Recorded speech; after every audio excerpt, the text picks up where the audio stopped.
It is OTAs time, everybody. And today, as we know, we got to see some stuff. Number one, some passing. We got to see some no-look action. Maybe Aaron Rodgers is channeling his inner Patrick Mahomes. Looked pretty. But we got some things to talk. We have some camp battles to discuss, everybody. And it's going to be fun from here on out. Right after the OTAs, we get some mini camp back. Get mandatories, obviously. But then it's like there's a little bit of a lull, and then we get training camp again. So this is like this. We got to eat while we can. You know what I mean? We got to eat while we can. Did you get a chance to watch any of the OTA goodness so far? I've seen the bits and pieces of it, and I try to be purposefully late to the OTA stuff, and so that I don't get drawn into the hype, because like you want to like be like, oh my God, Aaron Rodgers to Gary Wilson, but like you have to be like, they're in shorts, right? Like they're not wearing pads. They wear helmets just so that they can get used to seeing through the face guard. Like that's it. This is not real football. This is not real speed. Let's relax. So I try not to get sucked into that hype, but boy, is it hard, because it's just the way the ball comes out of Aaron's hand, the way that he just looks on the field. We haven't seen a quarterback that just looks like an NFL caliber, like a high-level NFL caliber quarterback, since the guy that he replaced in Green Bay, since Brett Favre, in my opinion. We have not seen a guy who walks out there and like commands a huddle and just looks like a quarterback. Everybody has had someone to be like, oh, they look kind of scared, or they look kind of, what is that? It's just, no, Aaron looks like a freaking NFL quarterback. So it's hard not to get sucked into all the excitement. Yeah, it's a great point, because even one of the most winning playoff quarterbacks in NFL history, the one and only Mark Sanchez, he looked scared at times. Like you could see it on his face. He played scared. Sam Darnold looked scared. Zach Wilson, I mean, he looked like he was so scared that the team didn't even respect him. They just dealt with him. And I'm sure on a personal level, they liked him and all that jazz. He's a good guy, all that, works hard, trying, but he looks scared too. That's a really great point. And I'll tell you, like you said, with the shorts thing, how many years did we overreact to a pass in OTAs? There's a pass. It's one pass. They throw it down and we freak out and we start talking about these guys like they're going to do something. But everybody falls bait to it, right? Because I did that last year to Jason Brownlee. It was one pass over Craig James. And like, don't get it twisted. It seems like that relationship with Aaron Rodgers and Jason Brownlee hasn't gone anywhere. But I was so excited after one pass. Green Bean, I made a video talking about, could we get back-to-back offensive rookie of the years after one catch of Jason Brownlee?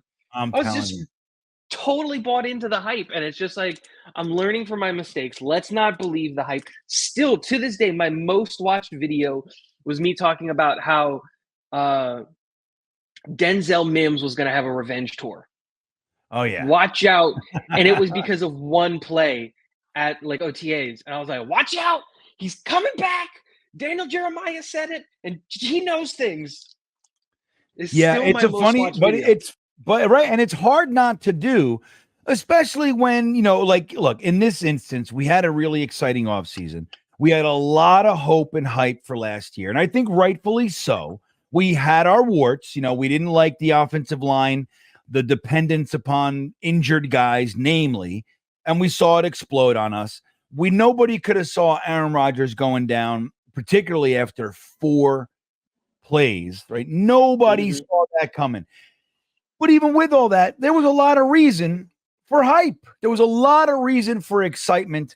And now going into this offseason, we had hopes. Joe Douglas has to play this like he's losing his job. I don't think he did quite that, not desperation, but he got a lot of the job done. And I think to really supplement this team, in the ways that we needed him to supplement it. We got Malachi Corley in the draft. You got Olu Fashanu in the draft. You got Tyron Smith, Morgan Moses, Simpson in free agency. You went and you got Braylon Allen and Isaiah Davis in the draft to support the running game. I mean, most of this draft was offense. Most of this free agent period was offense. But you went and you bolstered the defensive line. You lost a couple guys, middling guys, not the premier guys. You know, as much as we may have liked Quentin Jefferson, but he was the middle of the pack guy. He was good. We liked him. You had no reason not to like him.